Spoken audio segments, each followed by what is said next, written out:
did I start working out to get a good bum? The end. Thank you for watching. No, I'm joking. Imagine though. I know some people do. Don't blame them. I'm all for a bit of bum. What the f. Hi Nan, if you're watching. I'm joking, my Nan won't be watching this. I bloody hope not anyway, after that.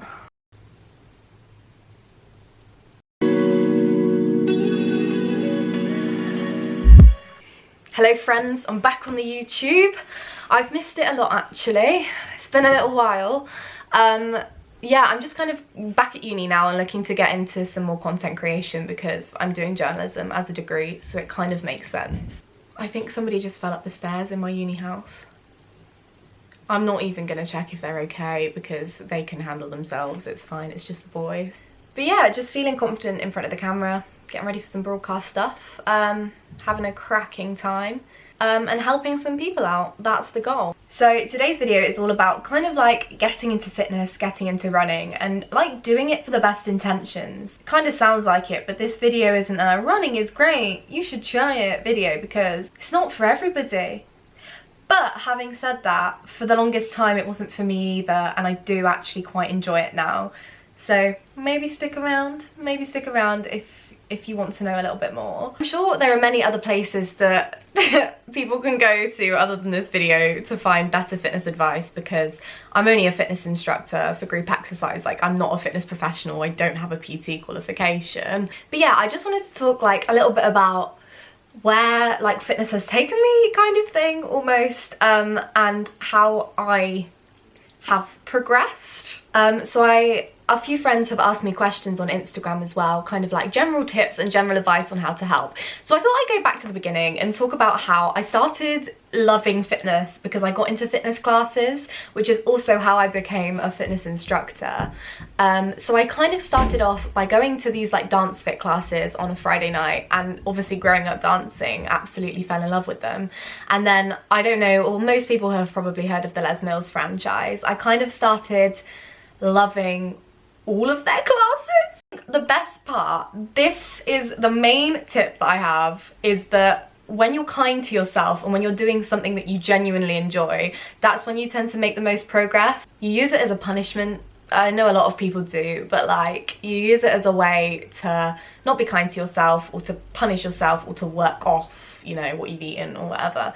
But when I started seeing it as like a massive like bonus or addition to my day, that is just something that brings like a lot of clarity and a lot of like peace almost, I think that's when it made the biggest difference. And understanding that if you go on a run and you really don't enjoy it, and you decide that running isn't your thing, that's okay. Don't force yourself to do something that you don't want to do. There are plenty of other ways to exercise that you might actually really enjoy, and it's just kind of a case of experimenting and like trying things out and seeing what works best.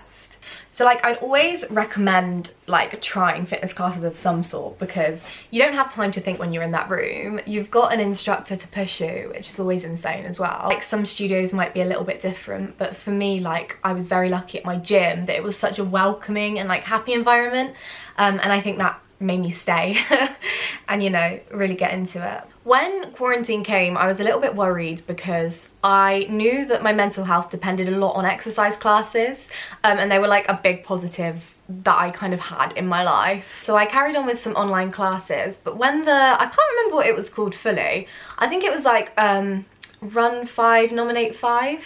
When that came about, a couple of people like nominated me to do a 5k. I was not going to be able to do that.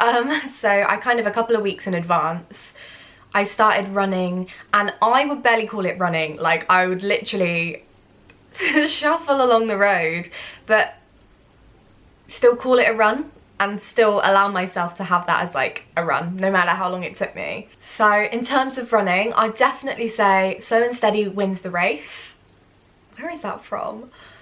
Get a banging playlist going and build it up slowly. Don't expect yourself to run very far in a short amount of time. I actually have a lot of friends that use Couch to 5k, and they find that super helpful, so definitely is worth downloading that as well. And just, again, being kind to yourself, and like understanding that it's going to take you a long time to build up to those longer runs.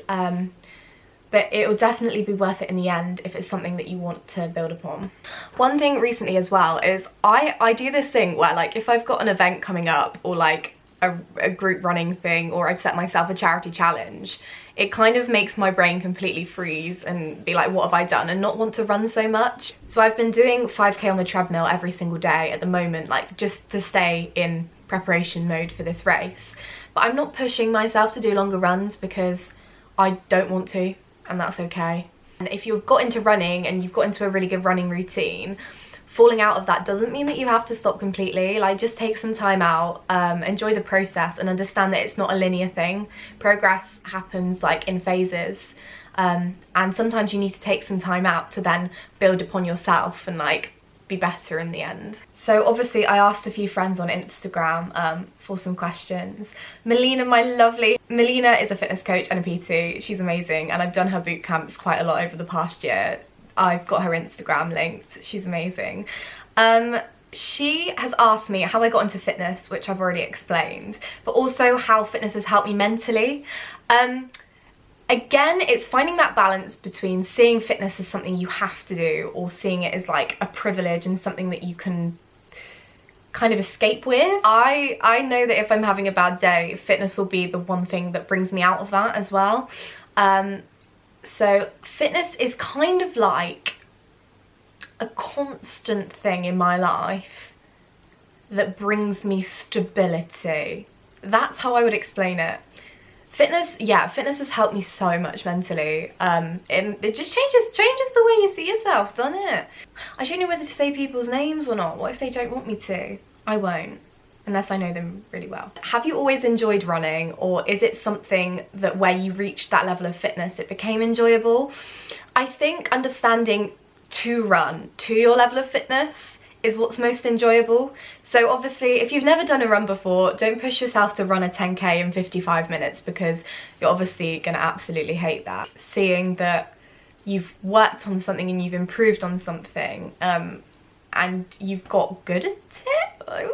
Laura said, best running tip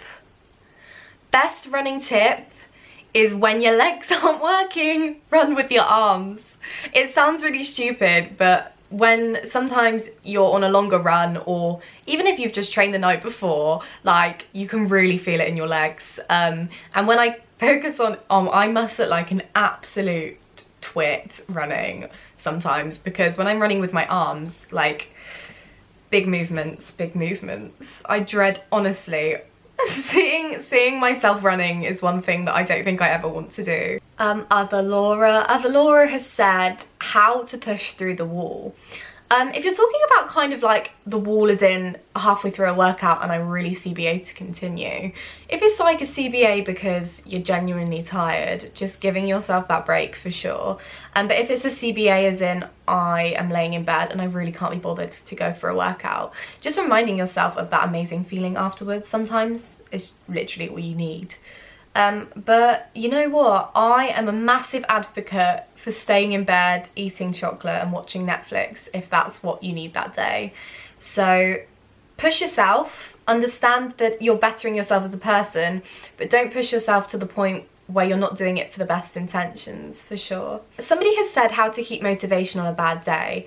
Obviously I feel like I've broken record, I feel like I'm just repeating myself at this point, but if it's a really bad day where you don't think exercise is going to help you, but you're bullying yourself into doing it, don't do it.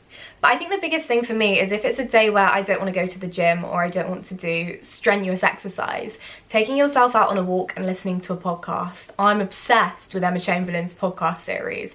So just finding something that you like and getting out, getting in the fresh air, and loving life. Mike has asked when I'm having a coffee or running with him soon. I'll take you up on the coffee offer, but I don't think I'm there with the running yet because your times are ridiculous. Oh, this is a very good one. What motivates me to keep going? Getting started is the hardest part, and once you've kind of got that ball rolling, it's kind of like a snowball thing that you just keep that motivation to keep going. I do definitely have weeks where I really can't be bothered in the gym and I probably look like I'm dead inside, but motivates me to keep going is that I understand that it's something I need to keep in my life and that I want to keep in my life to have a better life. There was definitely a period in time when I didn't have the best intentions in terms of exercising or over-exercising to look a certain way. But now I have goals that are like realistic and sustainable, and that I'm taking a while to achieve them on purpose for the best reasons. So I do have not a way that I want my body to look, because everybody's healthy is different, but I do have a place that I want to be, where I want to be in kind of like peak physique and feeling like I've achieved what I wanted to. And I'm not quite there yet for myself. So I think the motivation to keep going, the main motivation is feeling insane and feeling good after a workout. But also I know how good it feels to achieve those kind of like micro goals. So when I achieve a big goal that's always been my goal, then yeah. Somebody said, do I prefer cardio or weight training? I don't actually have an answer, because I like both for different reasons. And also cardio is such a massive bracket that like there are many different types of cardio that I like for different reasons. I have to say, there's a class called Body Combat that is literally one of my favourites, because if I've had a stressful day doing my degree, there's nothing I want more than to go into a studio and look at myself in the mirror and pretend I'm punching something. To be fair, it very much varies from day to day. It depends what mood I'm in. Sometimes I'm in a mood to just go for a run, clear my head, and other times I'm in the mood to be a bad bitch and lift some weights.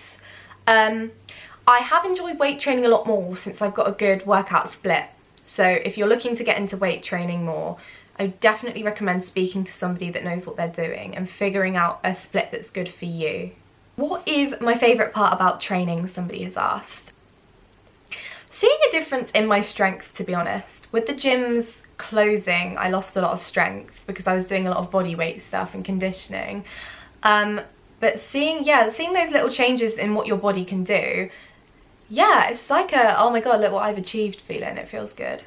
Oh my god, this has killed me. My sister said, how do I not become out of breath when I'm running? Because sometimes when I run, I feel like I can't swallow because my lungs are entering the fiery pits of hell. Honestly, what a mood. What an absolute mood. Yeah, just come on a run with me, Maylee, and don't push yourself too hard because we don't want no death. But yeah, I think that's it. Thank you so much to everybody that asked questions, and I'll be back very soon for some more video content. For like the entirety of this video, I've just been staring at a carton of almond milk thinking, F sake, Yolani, you're useless. You didn't put it in the fridge, so I really hope I can still drink that, because devastating if it's gone off. I mean, it smells fine. My brain literally lives on Mars.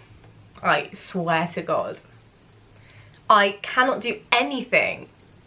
I cannot adult.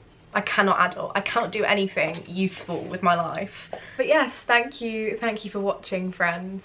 I hope I wasn't too boring. Goodbye.